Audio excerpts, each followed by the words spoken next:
Senior Raj Yogis sisters joining all the way from United Kingdom. So thank you so much to both of you all, Sister Shashi and Sister Daksha, all the way from London. Thank you so much.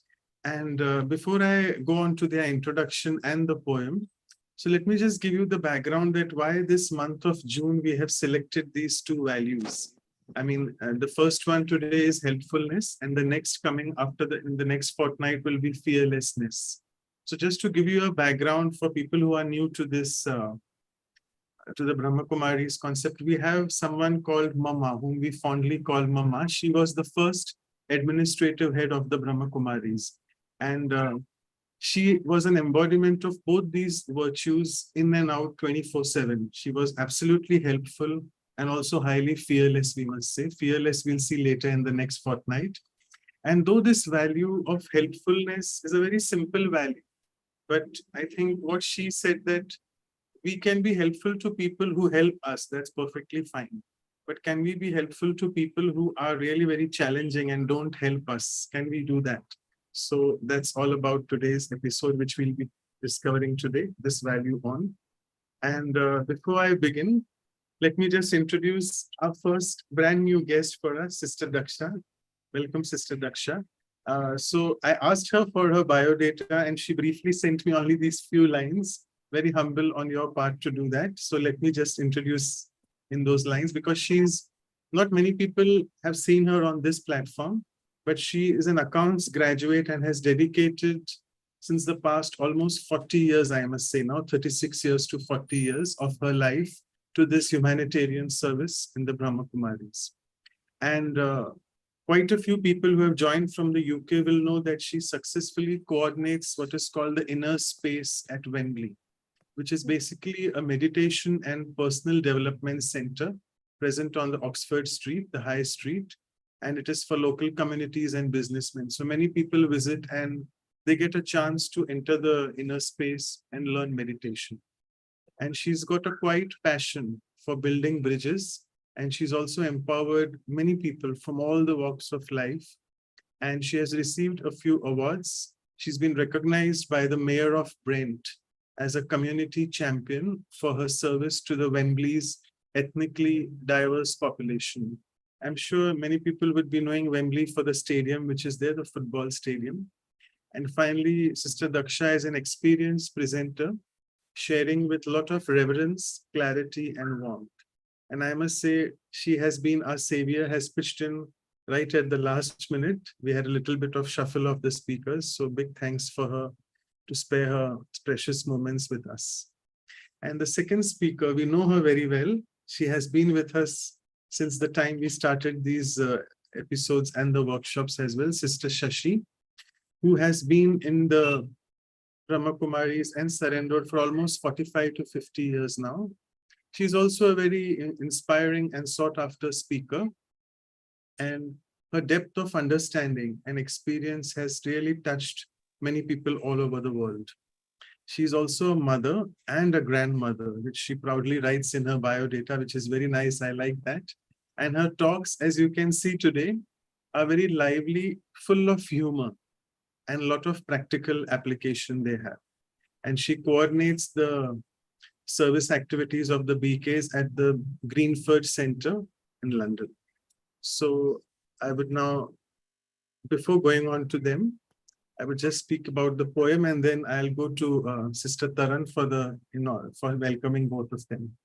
So the poem today on helpfulness, and for both the speakers, that both Sister Daksha and Sister Shashi are indeed very, very helpful. That's because through their talks, they make the souls feel very hopeful.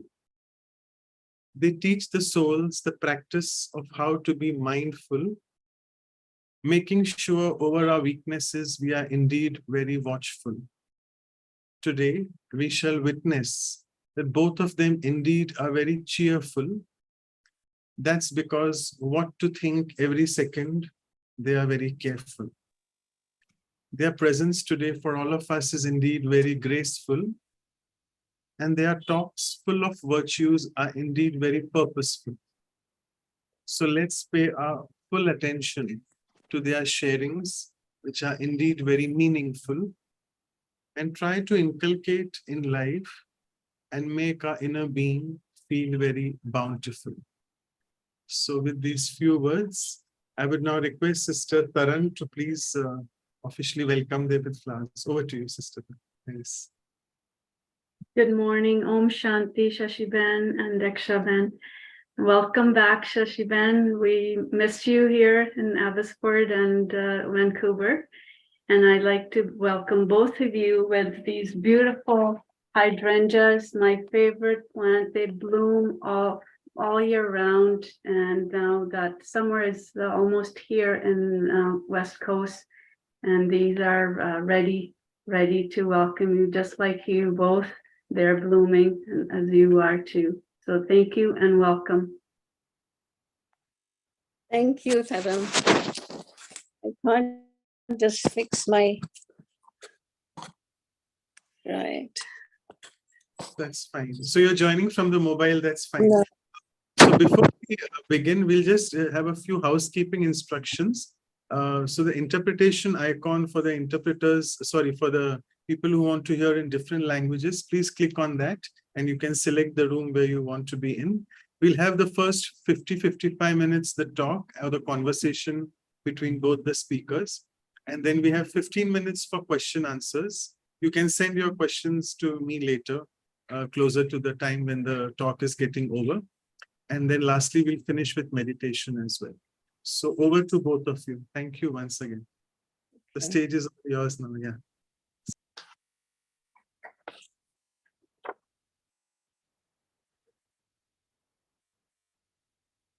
Thank you.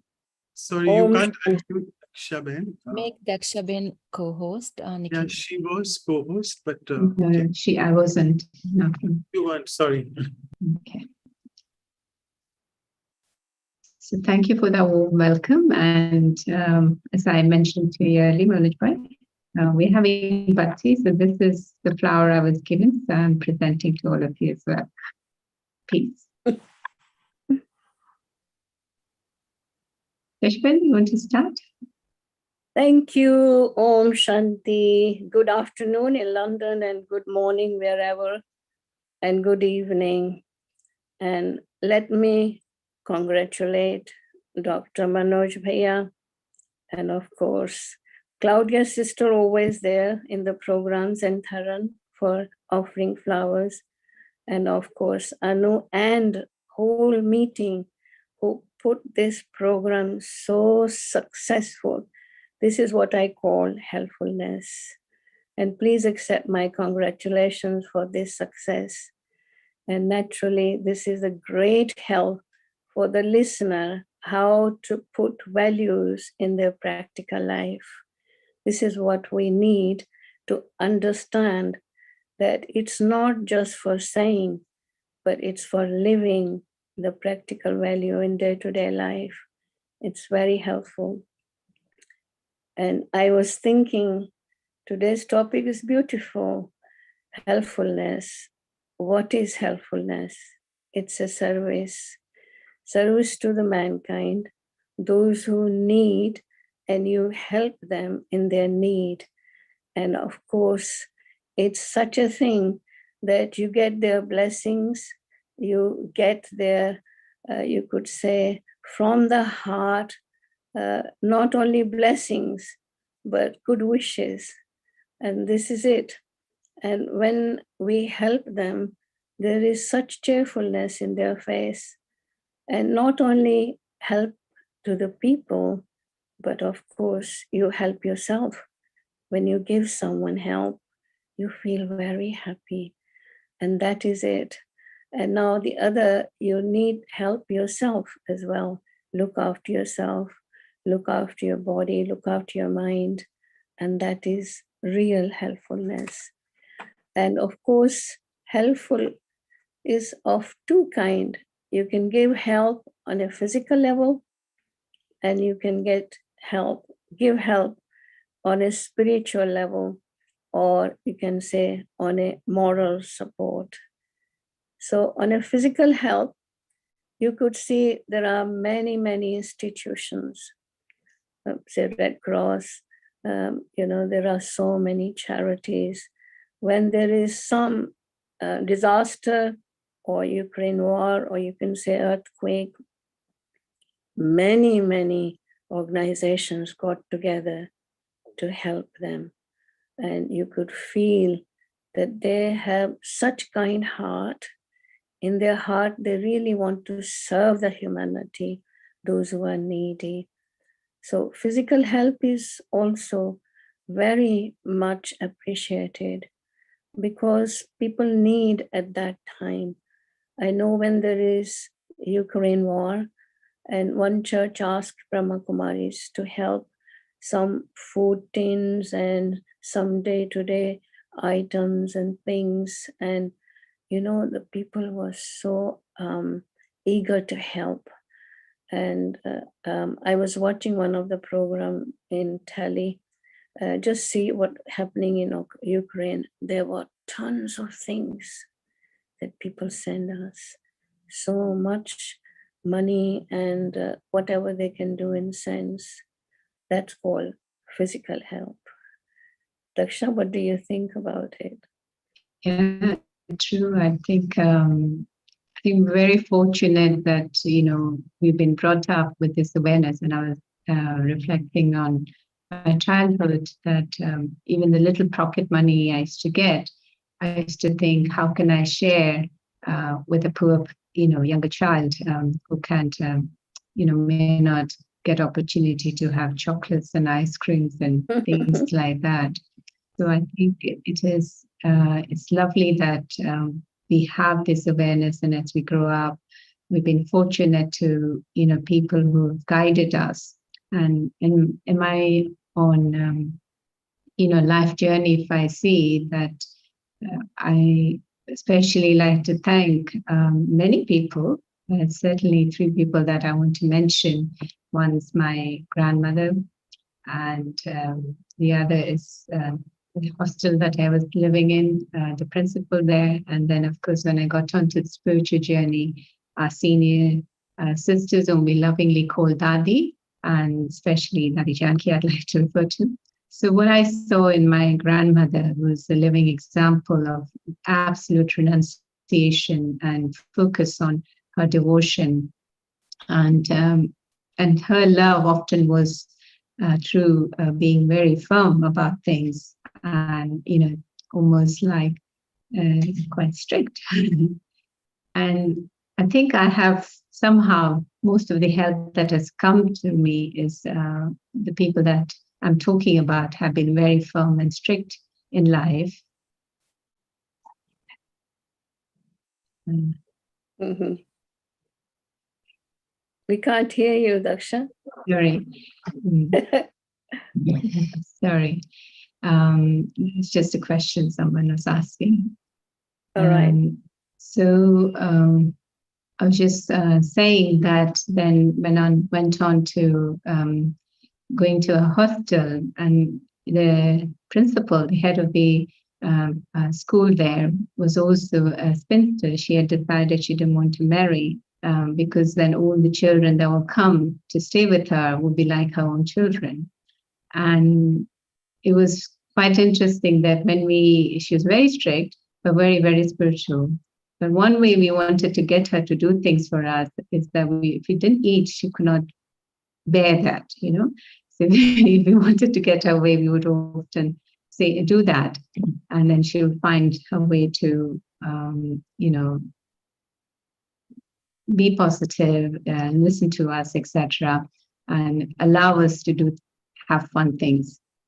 And then on a spiritual journey with Dadi Janki, and just seeing them, I'm just mentioning Dadi Janki, but many of our daddies, in fact, all of our daddies, we've just been tirelessly, and not just tirelessly, but unconditionally helping.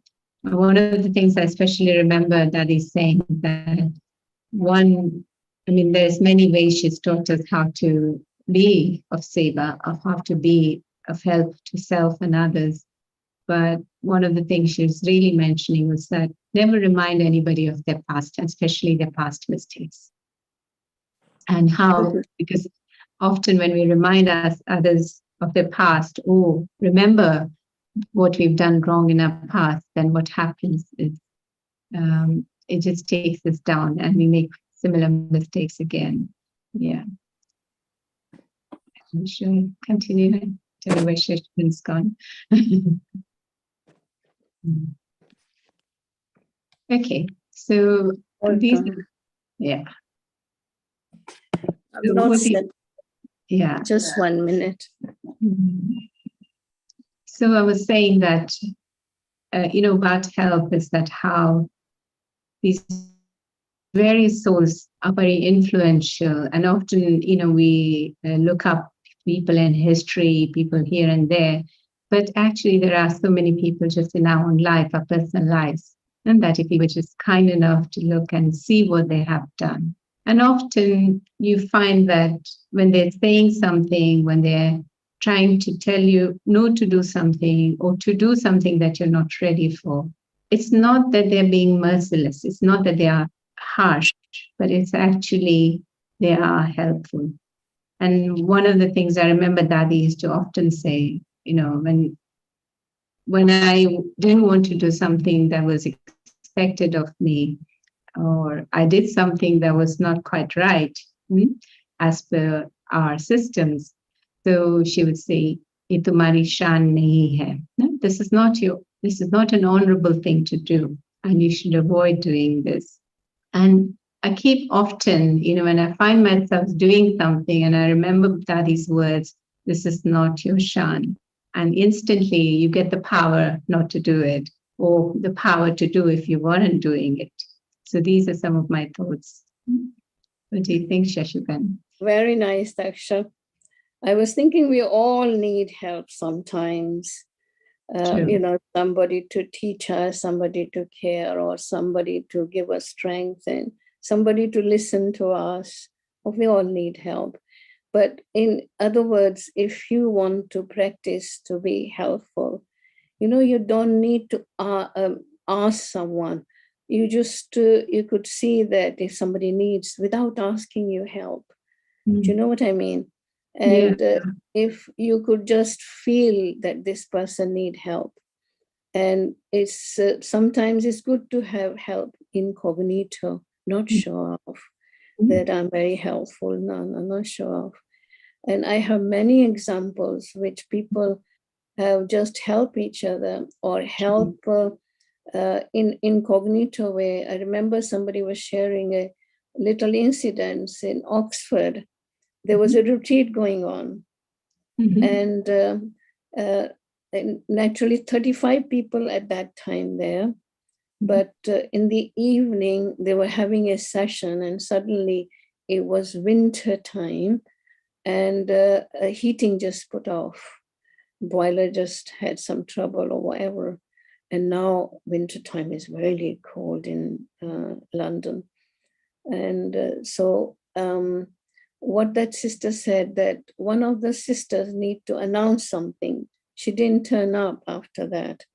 And I was waiting, then I just announced that sister said it.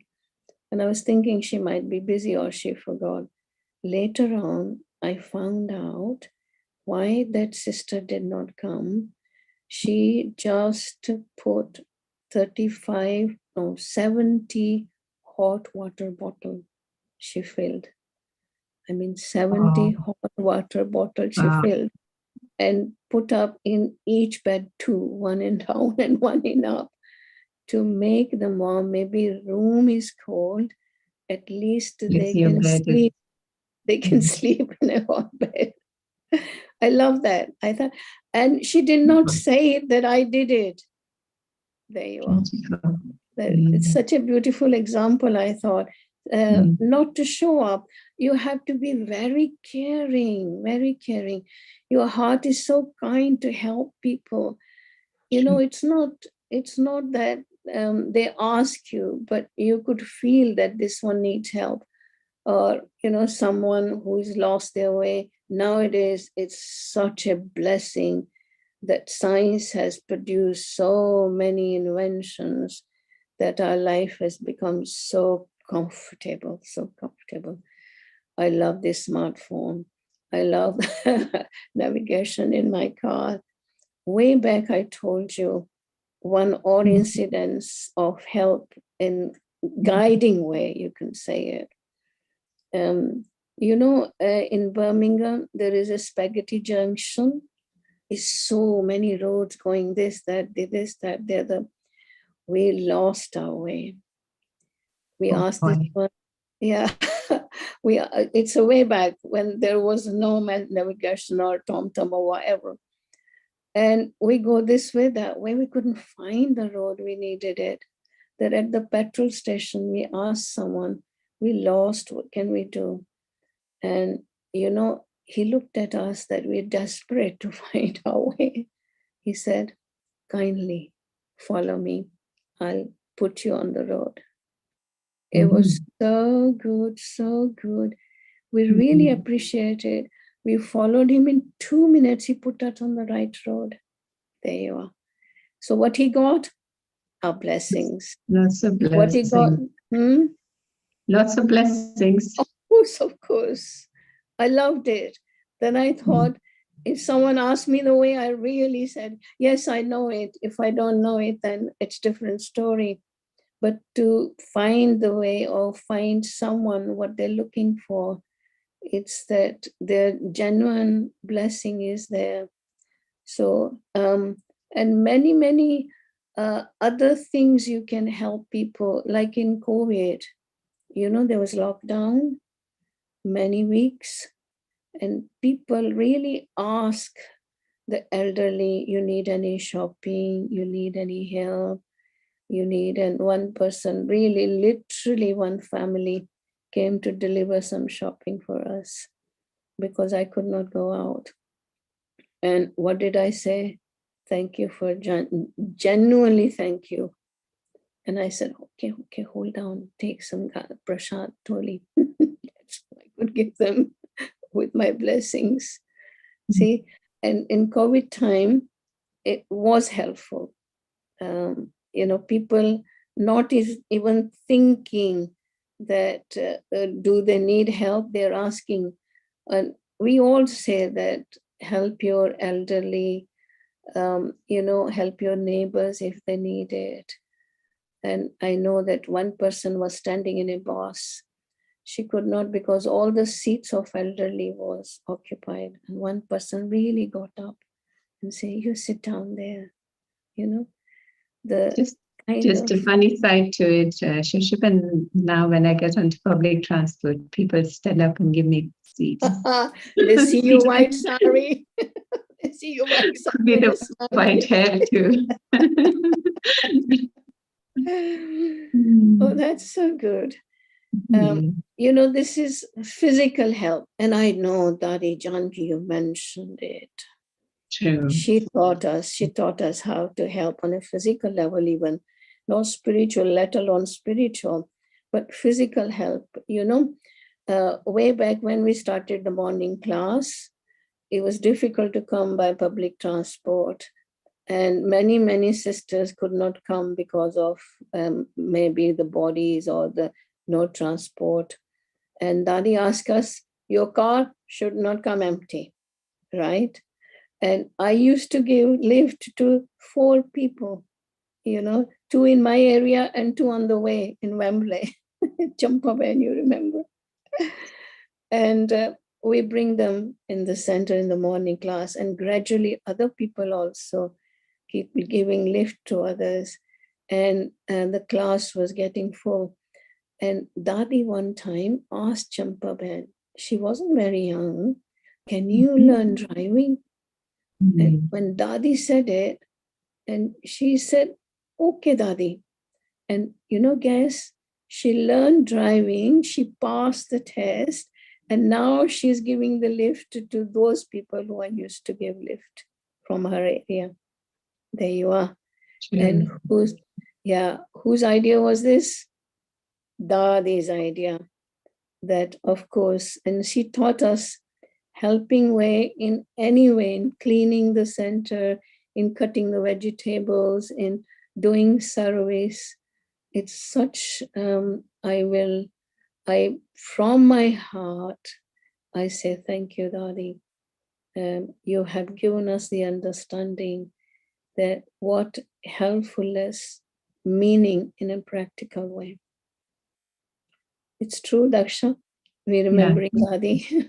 Yes, we always remember Dadi and our seniors. We owe a lot to them for shaping our life to the way it has brought us to. Also, I would like to touch upon what the brother was mentioning, that yes, it's easy to help people in need. It's also easy to help people we know, especially our close relatives, friends, families, and even people on our spiritual family who are, in fact, probably more like our brothers and sisters. And, if we don't see them, we start worrying, not worrying, but we start wanting to ask them what's happened, why aren't you coming, are you all okay? But what about the ones that we, maybe don't get along in terms that they don't see eye to eye, they're very different.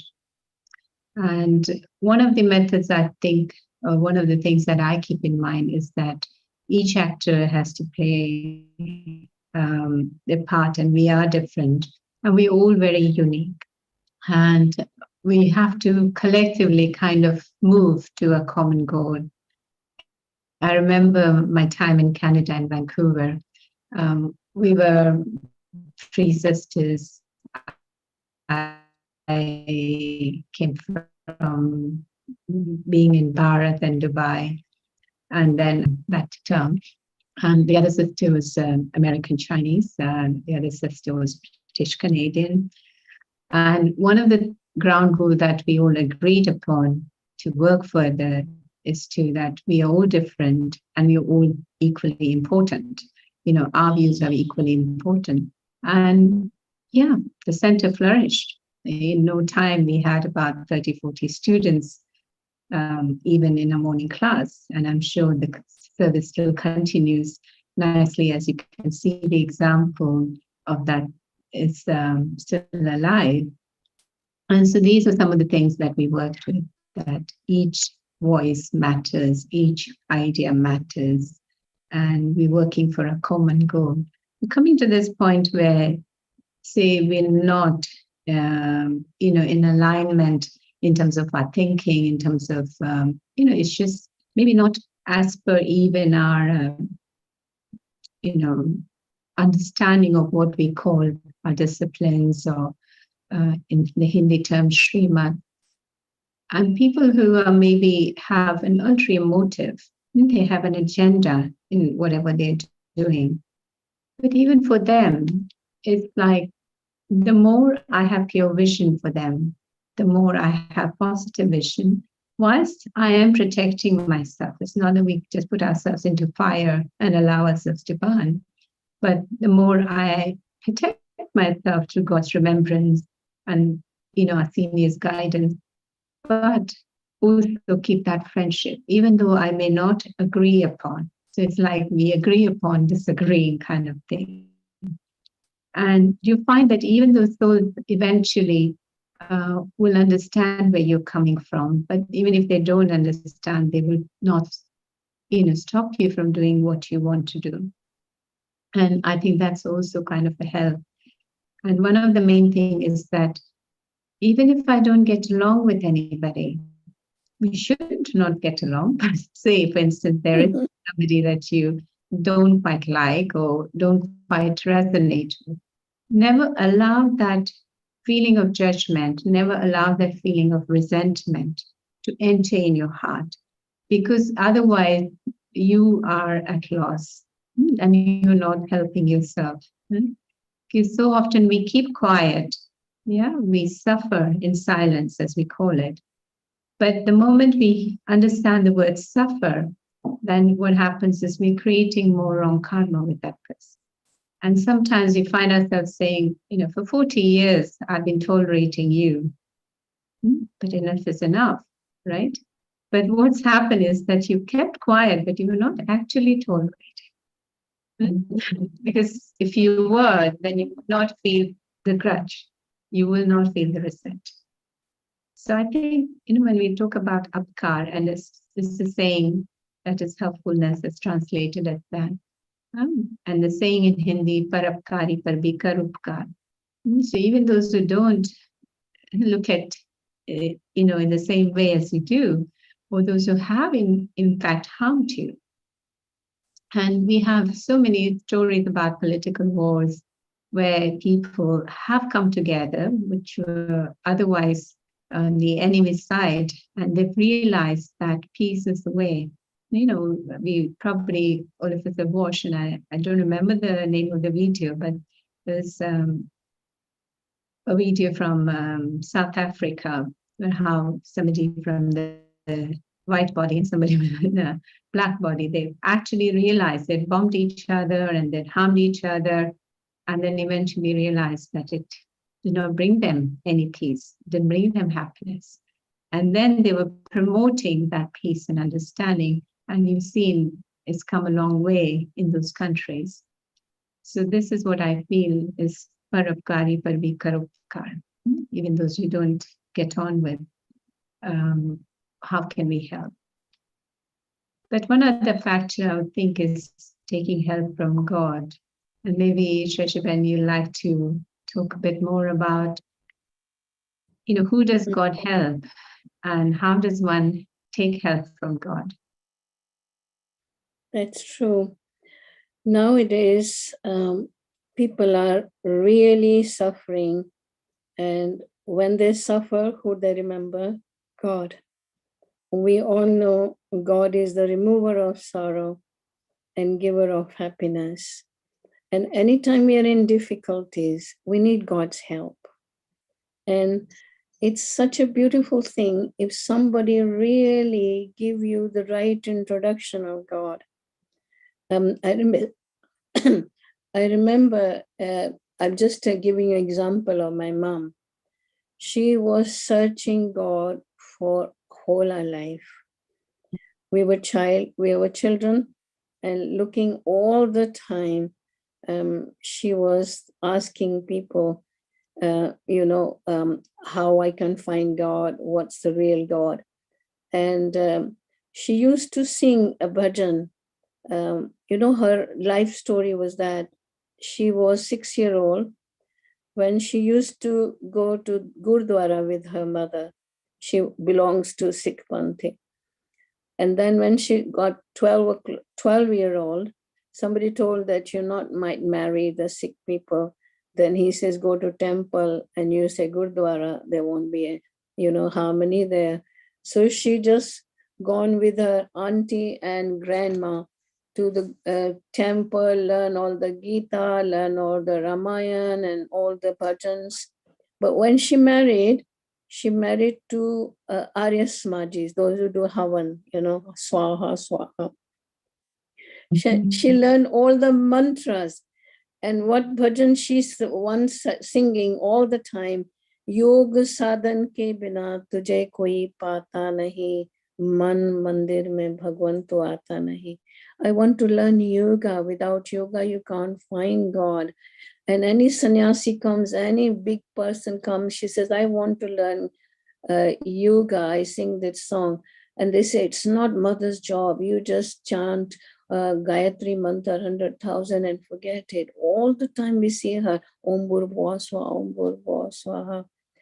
And one day she was reading Buddha's book. And you know how Buddha had a little son, 1-year-old son. And when he had disinterest, Virag, and he wanted to go to jungle, he came few times to see his son. And then he gone, and she cried and cried and said to God, Buddha had only one child. I have 4 children.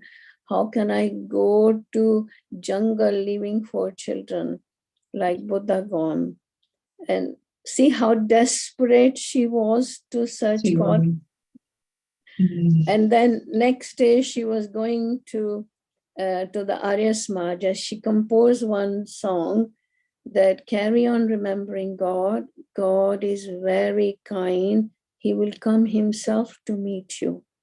That bhajan she made it. And when she was going to Arya Samaj, somebody told her there are some Deviyas who come here in Kamla Nagar in Delhi, those who teach yoga. And she said, they teach yoga. I sing this song every time, Yog Sadhan ke bina tujhe koi pata nahi. And after finishing RS she just gone first center of Brahma Kumaris open in Kamla Nagar in Delhi. She's gone there. There was Dadi Mano standing there. And she said, I heard that you teach yoga. I sing this song. I want to learn yoga to find God. He said, okay, why you want to find God? And she said, what's your name? She said, Indra. And she says, Indra, you're looking for God, but God is looking for you. She said, why? Why God is looking for me? I need happiness and peace for him. What God wants for me?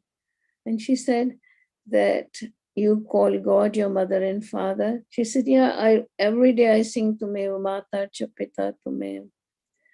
And she said, if a child is looking for the father, won't the father look for the child?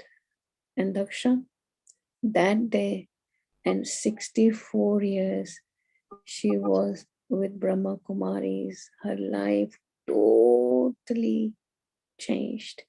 They explained to that you're not this physical body, you're a soul. While you call God your father, your physical fathers are different. God is the father of all the souls. That's why we call him also Atma, but he's Paramatma. He's also soul, but supreme soul.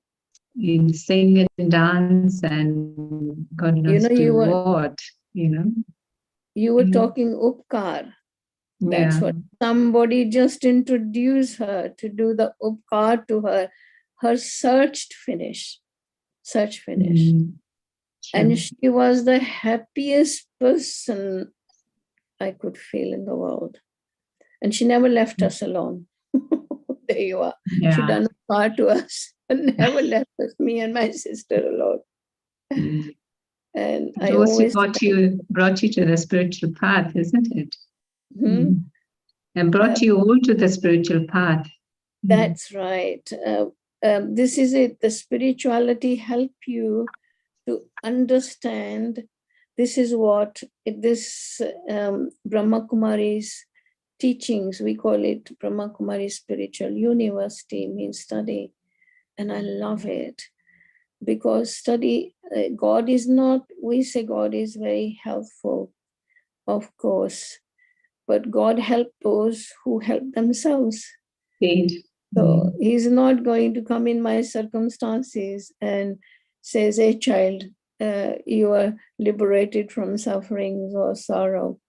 But he makes us aware what's the cause of sorrow and how you can be happy, understanding that why we suffer. And he is the Father, we call him. Father means sustenance. And he really sustains us so well that no father could ever do it. He's not just giving me help, but teaching me how to help myself. It's a very nice saying that don't just give a fish to someone, teach them how to fish. Do you know what I mean? How long you're gonna feed them, but teach them how to learn to earn it. You know what I mean? And so God is not just we're depending on him all the time, but he teaches me how to literally learn not to be unhappy. What's the reason of what my own typical habits and sanskaras, which I really feel that I make mistakes and I just suffer. And this is how the teachings of, at this time, Brahma Kumari is helping me a lot, to understand and to how to smile, not only smile, but help others to understand what's the real sense of becoming happy. And we call God the liberator, the merciful. We God very kind and helpful. He's the ocean of peace. He's the almighty authority. All this praise we do it. He must have done something in practical. That's why, remember, that's why we praise, and this is the time. This is the time that we could feel practically his help in all these praises. How is that? Good idea? Very good. And I guess we are very, very fortunate that our physical, biological parents always guided it to the right path. And, so often the greatest help any parent can offer to their children is, introducing them to their real parent, the parent of the soul, that is supreme. But one of the things I was remembering, something that my father had taught me about and had talked to me is that, there was way back when I was quite young in Dubai, and we had a few of our community members come to live in Dubai, and then they were inviting others and they were supporting others, education, whatnot. They were offering to a lot of the people in our community. And slowly, various families were finding jobs and, becoming stable financially, able to support their families back home. And I was just very taken back by that. And as a child, I was admiring all these uncles and aunts. And I'm saying to my dad, I said, how fortunate and how kind these people are, how fortunate we are to be part of such a community. And I remember one thing he taught me was saying that so often we're ready to help to that extent that as long as I have the upper hand, as long as I have the upper hand and you keep saying that I helped you or, in different ways kind of acknowledge that. But the moment somebody whom we have helped gets a better position, gets more known, people start looking up to them rather than to yourself, are you going to be okay? So if you in future ever think about helping, let that be that kind of help that they, just like a parent would always want a child to do everything that they could not do, to be everything that they were not able to. And the real help is actually empowering a person. It's like, okay, we do follow a vegetarian diet and many of the PKs now follow even a vegan diet. So I'm just saying this quote for the sake of saying, but I don't think we eat any of the wrong kind of food. But it's like the saying, when somebody comes to ask for food, rather than feeding them fish, teach them fishing. I'm not encouraging you to learn fishing.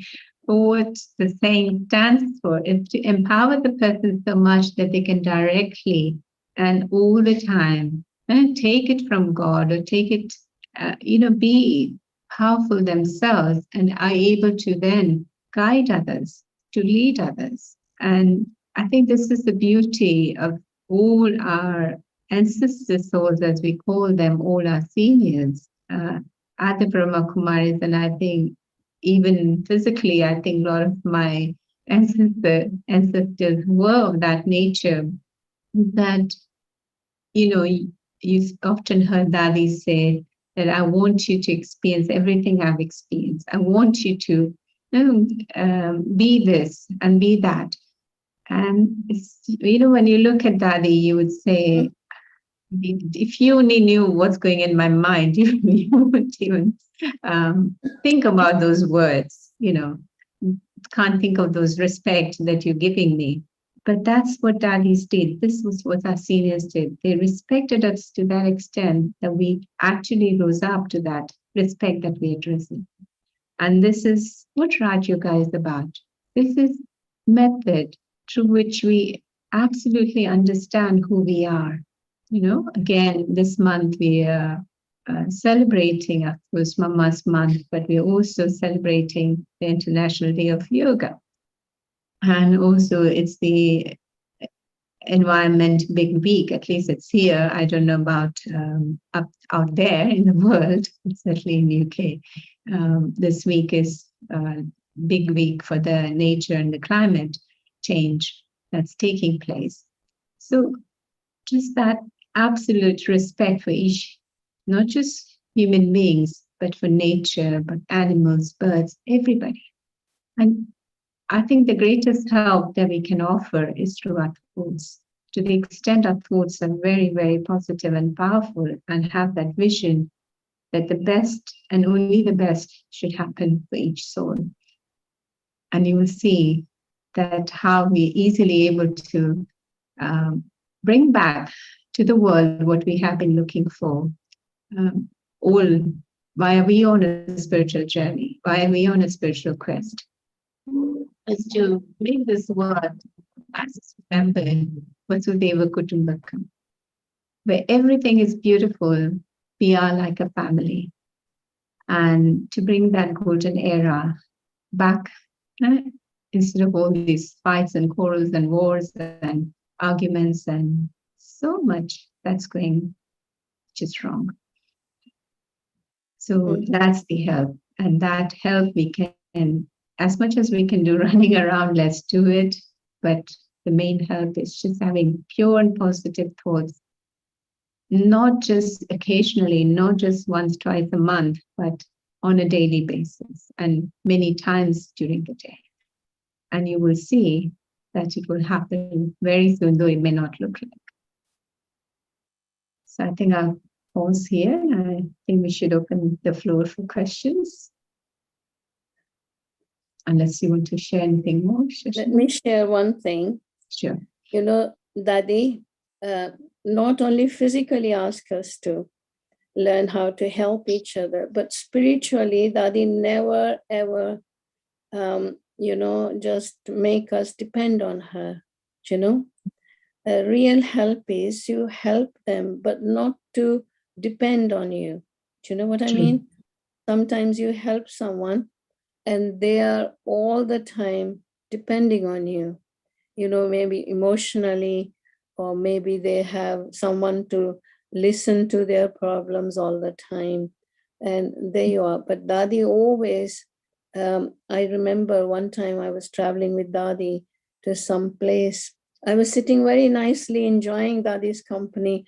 And right in the middle of the journey, she said, Shashi, you speak 10 minutes first. God, my all joy was finished that time. I was very new in Gyan.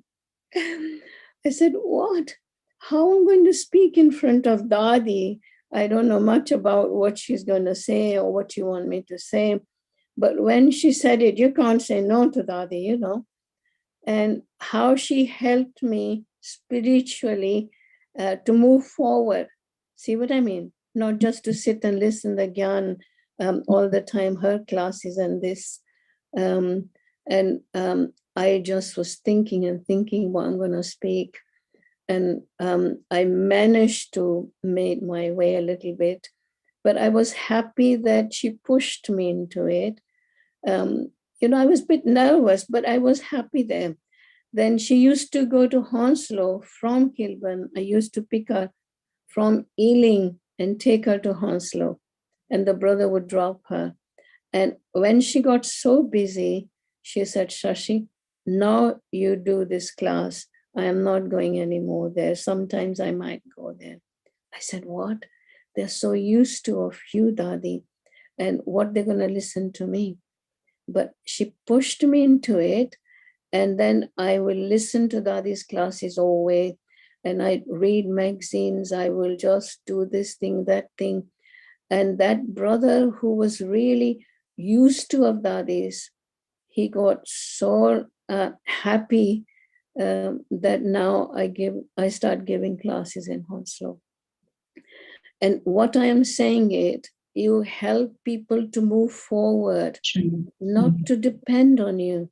If they are depending on you all the time, you make them invalid, and then sometimes you get fed up helping them, But what you need is the real patience to help someone, But if you're listening somebody's emotional stories, do not let them lose your energy.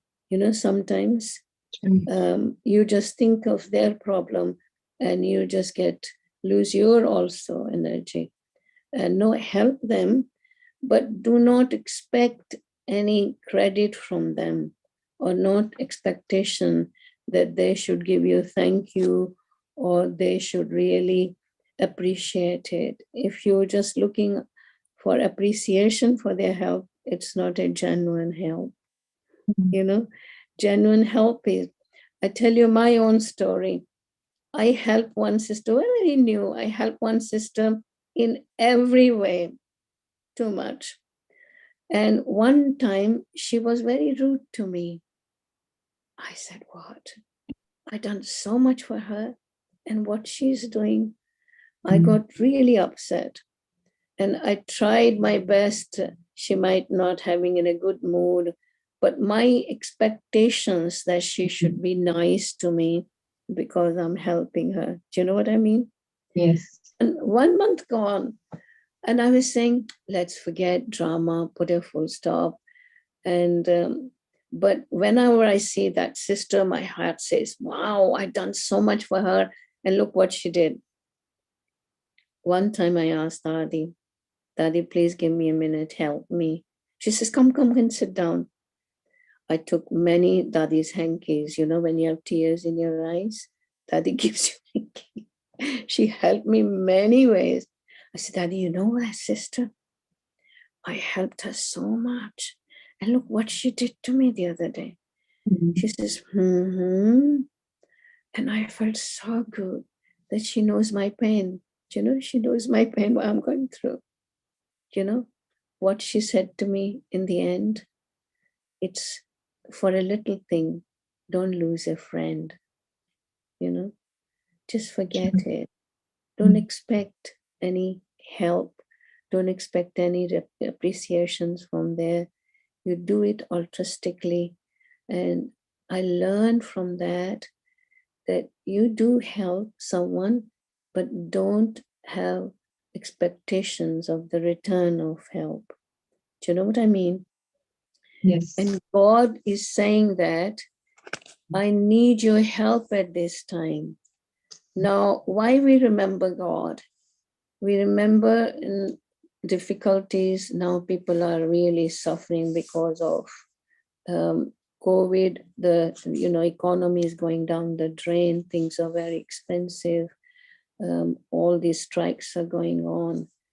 And they're remembering God, and God, how many gurdwaras and temples are in South Hall here, remembering God.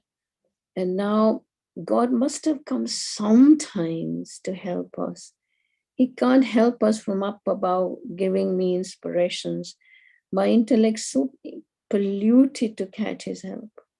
So how is going to help me? You know, I was giving example to someone. If your machine pack up, washing machine pack up, you call an engineer or plumber, right? He's not going to put the machine, online, does he? He has to come. True. I was wondering, God is not going to help me online from up above. He has to come down. I don't know how to approach to him. You know, father's introduction only father can give, or mother can. If a child is born by or looked after by nanny, I think nanny is mother, unless mother tells, I'm your mother. God is one, we are his children. Nobody can give right introduction of God except God himself, right? So this is the time when we say the Brahma Kumaris, he takes the loan of Brahma's body and gives us help, teach us. Child, when you come from up above, you have divine qualities. Look at the temples. There are so many murtis. They're your murtis. Now I am going to teach you to become those living murtis again. And I love it because we used to go into the temples and bow our head with such respect, and never thought that one time when we come from up above, that we were divine beings, we had divine qualities and divinity. That's why we call the murtis devatas. And this time, personally, God has come to give me the help to achieve those divine qualities in practical life and become living devata. And I love it. We are not ordinary people. We just not be happy that I'm having godly virtues and I'm happy. But Baba always says, help me to share your happiness and wisdom to others so they don't suffer anymore. And it's such a beautiful way to connect to God. At this time, we call him Shiv Baba. But it's so nice that he has given me my introduction, his introduction, and our search really finished, and how happy, peaceful we have become, and how he needs our help to make others peaceful and happy, give them a smile. How is that? Yes, it's true that this is why it's called Raja Yoga, that God empowers us to that extent that the real transformation can take place and we can all reach to our highest potential. In fact, this process of transformation is actually creation, because often, people wonder why God's remembered as the creator. So the help that he gives, and the help is wisdom. I remember, again, I'm sorry if I keep referring to Dadi, but often probably taken more from that soul than many others. And, in our study class, she was saying that, yes, we remember God as the ocean of mercy, ocean of forgiveness, ocean of love. But the first prime quality or the virtue, the attribute of God is that God gives us the wisdom. He is the ocean of truth. And it's basis of that wisdom that we are able to understand and practice, experience, and then the transformation happens. Because once something becomes our experience, then we're able to help. Because just listening to things that are positive, it doesn't really help. It's good, but then it's only momentarily. Often we listen to good things and then we really like it so much. And then when we go back and ask ourselves, what was it that I liked? We forget. But what we don't forget is the experience that we've received through whoever we're sharing. So God works that in that incognito way as well. Cognito, but incognito way of giving us the wisdom. And based on that wisdom, when we accept that it can be true for us, and then we practice. And even from all the people on a spiritual journey, if you see, why some made it and some didn't, or in their worldly lives, why some made it and some didn't. It's not always because of clever methods that will take you to a certain extent, but not for too long. And generally, if you see, it's because of their true understanding and their self-respect. And so one of the greatest gifts God gives us is to kind of improve our self-respect to that extent that we reach to our highest potential. And then anything less than that would not give us happiness. So we try and keep our level to that, which is the highest. And the other thing that comes to mind as well is, when we're talking about help, how the moment we start counting, like you were saying, that moment we start counting, then actually it goes us into minus. So it has to be unconditional, it has to be selfless, and it has to be for whoever. Because often when we are able to give help and we think, okay, I should help this person because I know them, and because I don't know this person, I don't want to help them. But that's not right either. Help should be given to whoever is in need. Doesn't matter whether you need them, you know them or don't know them. And one other thing I was thinking of when I was given this topic is the three terms that we hear in our spiritual study is tyag, tapasya, and seva. Renunciation, then intense meditation, and then service. And so when I want to be in that place of seva, service, I need to then first have got these two right. And I think what made our senior sisters and brothers, the dadis and dadas, is because they followed the method correctly. There was the renunciation, and then there was the intense meditation or the lagan, that deep, deep love for what they were understanding and what they want to bring in practice. And then they wanted to think about serving others. But sometimes we get the formula wrong and we start wanting to help others without empowering ourselves spiritually, without letting go of the renunciation. So then what happens, on one hand, we may be helping others, but at the same time, we often see that people who started a spiritual path, then they started having big buildings and palaces and etc. And a few years later, they're probably a court case or whatever not. So because their focus was on seva, and then the arrogance gets mixed, then the greed comes in. I want recognition, I want to be the best, etc. And before you know it, you've actually forgotten why you started in first place. And this is why it's important. We should not forget the purpose in our life. And time again, we should find time to check what is my purpose in life and how far am I from that. And if I am deviating, then how soon can I bring myself back on track? I was thinking in many ways, we just asked to remember God on the first place. In the path of devotion, we ask for help, but we do not know who one God is. The stories Sudesh Didi said that someone was in trouble. He just chanted, Rama, Rama, Rama, Rama, help me, Rama. And when Rama heard his name, he got up to help him. And then he starts saying, Krishna, Krishna, Krishna, help me, help me, help me. Then Rama sat down and he said, well, he's remembering Krishna now. And when after Krishna, he just started remembering someone else. And in the end, he did not got any help. See what I mean?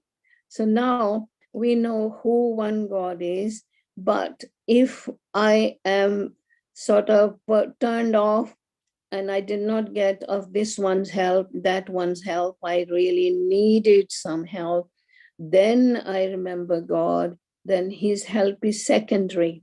Do you know what I mean? If on the first place, I have a little bit problem, I just shut my eyes in silence and really have the right touching and saying, please God, please Baba, help me in this. I don't know what to do. And then you would see that his help is first class. And if anybody just let me down, I asked my brother, I asked my this one, I asked my that, and then I said, oh, please Baba, help me. That's not on. I'll give you a little example. It's a very nice story. My grandchildren come when they were on holidays, when they were young. Now they're so busy. And I took them to the park. And my grandson was playing with the aeroplane, remote control aeroplane. He was having good time and I was really enjoying. And suddenly the wind blew and his aeroplane stuck on a tree. And God, it was a problem now. And we shook the tree, we threw the stone on the tree, we just done everything, half an hour gone.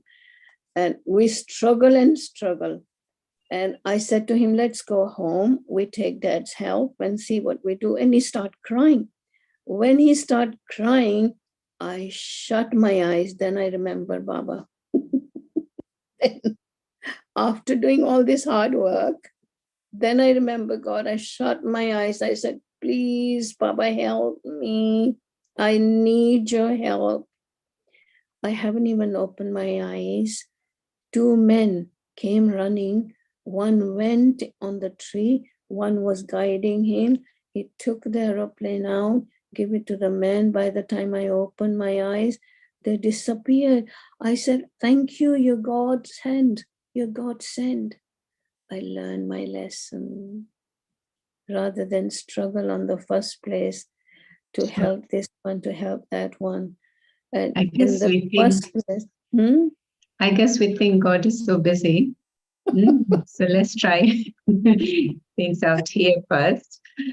There it is was less so for us to learn. beautiful. You know, you learn from your own mistakes. Indeed. Now, whenever anything comes, I just sit down in silence. Is so great. Silence helps you to go introvert, and you check yourself that how I can help myself to be really, learn to be happy in changing my own personality traits, which gives me a little bit of whatever I do and problems, or it's nobody gives you problem, it's your own attitude that you get into. So introvertness or anything you want, any decision, or you just shut your eyes and go in silence. You tune in. And you know, soul conscious stage is very close to God. God hasn't got his own body. And soul conscious helps you to connect to God. You know, we are very body conscious. Body conscious gives trouble. When we are thinking we are bodies, the bodies give rise to the vices. Vices fight with vices, and we suffer. And he teaches us how to be your original self. You're a soul. And then you connect to the Supreme Soul. You are a point of light. He's a point of light. Point of light connects to the point of light. And then there is attainment. Shashiban, I think we need to pause here to see if there's any questions. Okay. All right. Thank you.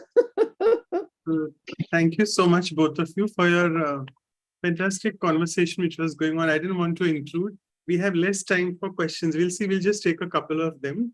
But a very practical question which a few participants have asked in the chat box to me directly is about, you all covered it, that when you all covered it in the form of fish. You all said that. So I know you understand what I'm trying to say. So she's saying that she works in the office and she's a very kind-hearted person and she really helps everyone a lot. But at some point she feels that she's being exploited because people really are clinging on to her. And she's used the word clinging. The personality of the person in front of her is now very clinging, she says. So how do we deal with such clinging personalities? Okay, I'd like to share. I remember in my early years on the spiritual journey, I was at our headquarters, and there was 2-3 of us from different parts of the world. I know one sister was from Nepal, and we were very, very new to the spiritual way of understanding. We used to go to Manor Dadi, and Manor Dadi would give us time, like maybe 3 times a day. And we were there just for a few days. But you can imagine from a busy schedule, she would give us time 3 times a day. And then after the 3rd day, I said to Manor Dadi, do you think we're getting attached to you? Because we were really liking all the stories she was saying, Brahma Baba, Mama, etc. So we were just thoroughly enjoying it. And, our daddies come from a Sindhi background, and they often use this word mutti when we make a silly mistake. So she says, mutti, even if you want to get attached to me, I would not let that happen. So it's really up to us to find a way for them not to get attached to us, not to get so dependent. And Shashiban also gave an example of how we could avoid that But one thing, often, if you remember the awareness of being an angel. So who is an angel? The angel does the task, performs the task, and then there's no connection. In Hindi we say, farishta, jiska koi rishta nahi. Farishta doesn't have any kind of bodily connection. So wherever we are, we give the help, but often people cling because we allow them to subtly, not maybe consciously, but subconsciously, because we feel important, that somebody likes me, somebody honors me, somebody respects me. So when that awareness is there, then you want. So you take the help, like, see, with Daddy, you could approach her anytime. With our senior sisters, we can take time and approach them. But we would not really bother them unnecessary, because they respect their time so much, and there's a clear message that this is not necessary, this is not allowed. So you have to find a way to give them clear messages, at the same time be very respectful of their feelings. Okay, so right. So the next question, I'll just ask this as the last question. Anyone can answer from both of you, because we are exceeded the time. So the question is, you all spoke about God helps those who help themselves, right? So there's one more, I think in the spiritual teachings here at Brahma Kumaris, we are taught that if you want to take help from God, you need to take the first step of courage, and only then will sort of help overflow multi-million folds from the divine. So any comment that how do we take this first step of courage? Of course, help yourself means when you have courage, when any problem comes, you just have that sort of right connection with God. You shut your eyes and you just ask Him to help you. And then first of all, you get the right touchings to do the right thing. And courage means whatever the teachings of God is, put it into practice. Don't just take it that every time I have a problem, God will help you. But God is teaching me how not to be problematic for yourself. You just to be soul conscious, and don't, just to play with your own body conscious routine, or your maybe your own habits and things. He is really teaching us to change our own habits, which cause us troubles. So this is the courage He wants us to study well. The good parents, I always say, good parents always push the children to study. And that's what God is saying. Study the divine qualities, put it into practice, study and put it into all the, powers, work the powers, and have that tolerance power. Don't hurt anyone, don't hurt yourself. Baba always said, na dukh do, na dukh lo. And this courage of mine to study, it helps me. And that's how God's helped me. When I follow His Shrimat, His supreme directions, then only His help is there. Otherwise, if I don't help myself, then His help is secondary. So I think always have courage to change your sanskaras. You just follow Baba's supreme directions, help others also. And if you need real help, then ask for help. But don't be just shy to ask for help. But courage is, first of all, any problem comes, just think, what's the solution of that? Is it my mistake? The problem is that? Then you be very determined and have full attention that I'm not going to make that mistake again. So courage to be doing good and to help others. So wonderful. You brought out the meaning of courage very aptly. Courage to really follow the teachings and live up to those expectations. When we say Baba, Baba means the supreme divine being. we call him fondly as Baba. So thank you so much for your sharings. And I would now request Dr. Ashok Mehta to please propose the vote of thanks. Thank you. Over to you. Yeah. Om Shanti. Such a pleasure listening to both the sisters. As a matter of fact, Shashi-Ben brought in a beautiful experiences of her own life, and she is a great storyteller. I think she just continued to tell Yes. us our own experience and really enjoyed the grandmother stories from her. So also Daksha-Ben is a beautiful interaction with all of us. I was looking back at my own life as a doctor, that this is a part of our life. I think this is coming in my way. I can hear you. Right from the time we go to the medical school, our emblem or our motto was very simple: non sibi sed omnibus.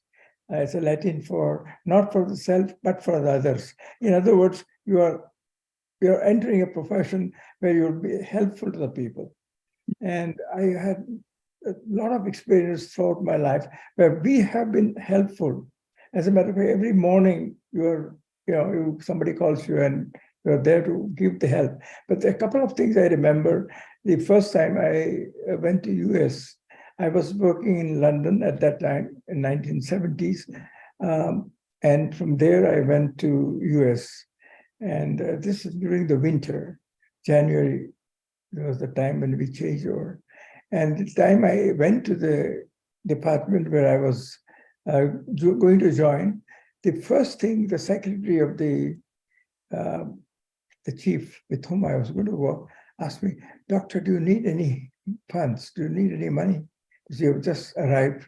She thought I had come from India. So, but anyway, I was very touched. Even today, I remember her face, and that the secretary could help, could offer a help, the helpfulness. Then, while I was working in America, I had some problems, gastric bleeding, and I was hospitalized. And my boss used to come every week. He used to come often, but every week he would bring me a check because I was a New York State employee, so the check would come every week. And he would give me the check. I was in the hospital, and he would ask me, "Ashok, shall I go and start your car?" Because it was winter and it become. So I said, "Oh, sir, it's not necessary. So I'll ask somebody else." Then my wife came from India, and he asked me, "Should I go and pick her up at the airport?" Just imagine. And I was really touched. Even today, I remember those things, and I feel that these are the basic things one should do as a good human being to another human being. Of course, we're working. When we are training the surgeons, you start from the bottommost, teaching him how to hold the instruments and how to do the, control the bleeding and all that. And it's a very part of our training to be helpful, because you take the guy from zero to the highest. So I think profession also teaches you a lot of things to be helpful to everyone, our society, our Devi Parivar, or the Brahma Kumaris, in which everyone learns or everyone wants to be helpful. I think because we look at each other like members of the family. So I think the subject helpfulness, I think, is beautifully explored today in multi-dimensions, in all its dimensions. And of course, the help coming from the Supreme is the ultimate. And I think all of us get this experience every morning, every day. So I think, Manoj Bhai, it was a very good subject, a very good value that we are using every day, and we can keep on exploring more and more. Traveling in India before the Google came and this maps came in, we used to travel anywhere you go to the next town and ask which is the way you go out of the town or which is the way you reach. There's no question of spaghetti in those days, simple things, but because there are no signboards in India, I'm talking of 20, 30, 40 years back. There's nothing, you just have to ask somebody else. So you open the door, the glass, and ask, which way to go, sir? We call brother, which way to go? And everyone would be helpful. And you said somebody took you sometimes we used to make other guys sit in the car and he would take you and you're there where you want to go. So I think it's a very beautiful exploration of the subject. Thank you very much, both of you. I had been when Wembley was started, the center was started. But I had no opportunity of meeting both of you. I don't recollect, but I came 3 years later after it had started. So we are in our 26th year now. And I also wanted to mention that Inner Space Wembley is on Wembley High Road, not Oxford Street, as it was mentioned earlier. So I also had the opportunity of going for the selection of the space for the inner space in, I think that was Covent Garden? No, Regent Street? It was Regent Street. Yes, that was the first inner space. That was Gandhi's dream child. That's the 1995. Yeah, it could have been. Inner Space Wembley opened in 96, so it must be before that, yes. I was traveling with Dadi Gulzar at that time. We were going to America and we had a stopover in London. And I think at that time, the UK economy was down and lots of shops were available. So there were 2 or 3 shops were available, the basement and the, yes. So Dadi Gulzar was coming. So Janki Dadi said, let's go and, you tell us which one to pick up. And to have the vibrations of both these shops, they were all next to each other. And you tell us, and that's the one which we purchase when we lease. So I still recollect that. After Regent Street, we had to give that up. In Covent Garden, that's where we have another inner space. We have few inner spaces in UK. And, we are in Mumbai. We don't have a inner space. And I will always think of inner space in Mumbai. Somehow or the other, it's today again, you have, inspired, and maybe I keep in touch with you to get to the inner space here. Yes. I think we enjoyed the interactions. Thank you very much. Thank you. Our pleasure. Thank you for inviting us.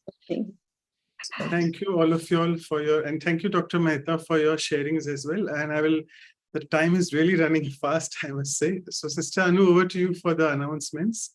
And then we'll take the Drishti with the song. Yeah, sorry. Okay, sorry. Would it be okay if I leave? Because, yeah, I think, have a session. Shashi Ben can share Drishti. Because I've been already, they've signaled me that I need to go out. Okay. Thanks so much. Thank you so much. Yes. Sister. Thank you. The test match is also going on, so we can do it quick. I loved it, Dr. Mehta. You reminded me of India. I'm from Odisha. In my rural areas, even today, we scroll down our car, the window, and we ask, "Oh, is this the right way?" And somebody will help. And I love it, really. Helpfulness is really a very important value, as you said. I think we must remember more and feel really grateful in life. So thank you so much. It was wonderful. I will very quickly take you all through the announcements. So as we always do, our workshop on helpfulness will be after 1 week on 17th June, Saturday. And this time again, we'll have from UK, Dr. Prashant Kakode, and he will take us through, again, another insightful talk and meditation on helpfulness, and we'll have experiential exercises as always. So please join us then. And our next session is episode number 68 on fearlessness. And that is in remembrance of our very dear Mama, we call one of the very, very senior instrument. So Nidartha, And on that, we'll have for discussion Dr. Nirmala Didi and Sister Suman. Both will join from Gyan Sarovar.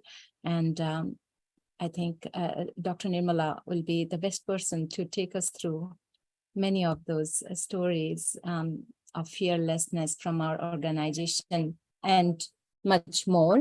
So, sorry. Okay, so after that, so please note, you'll have all these informations on our websites, vihasa.in and vancouver.brahmakumaris.ca. And our videos will be on Vihasa India and Brahma Kumaris Vancouver. So more we want to check the videos and take inspiration, those will be available to you all.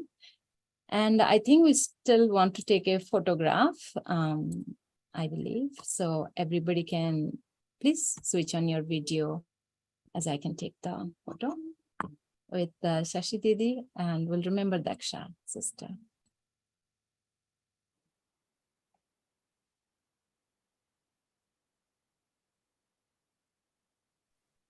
Okay, I got it. And I think, is it with Drishti of Shashi Didi, will all feel that silence. Yes, Dr. Manoj. Yeah, so you're cutting actually, sorry. So maybe we can, okay. So we can have some Drishti and a song with I'll that. play it will be okay.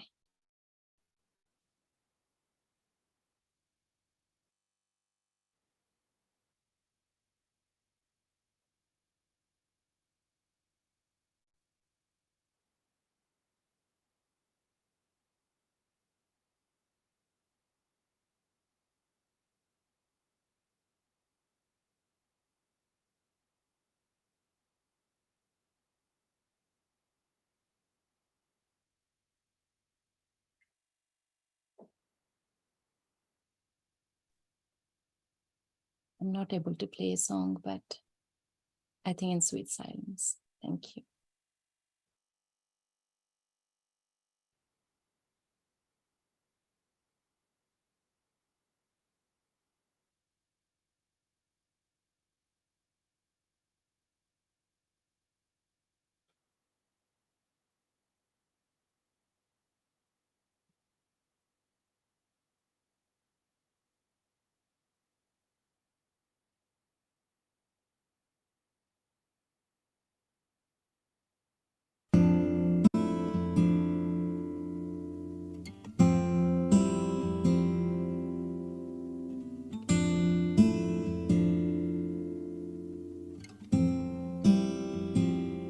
When you are weary, here's what I'll do.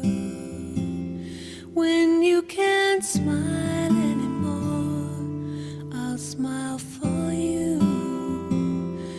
I'll be the raindrops when you cry. I'll be the sun when you can't shine. And when the world runs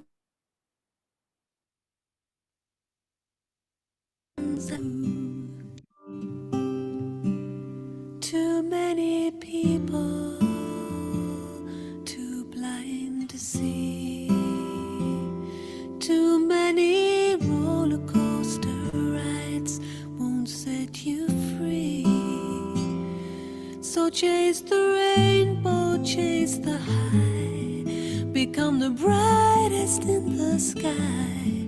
But when the world runs out of time, you'll come to me.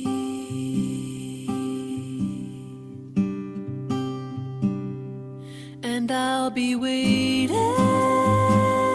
to catch you when you fall, to see you through it all.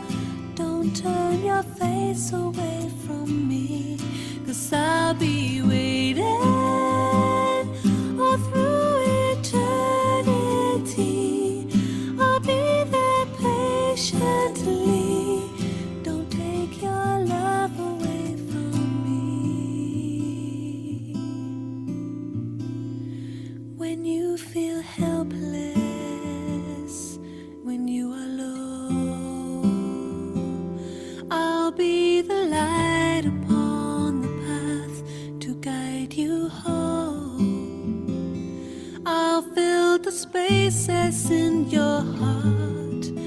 will remind you who you are. And when you shine just like a star, I'll let you go.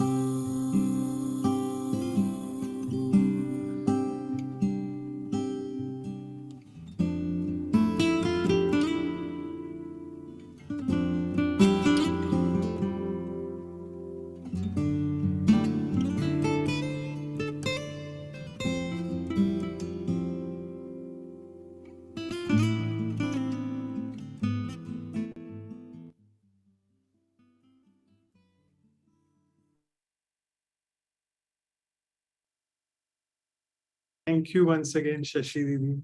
Thanks a lot. Thank you. Thank you very much. Thank you. Nice meeting all of you. Thank you, everyone. Thank you, Sashi Didi. Bye now. Thank you.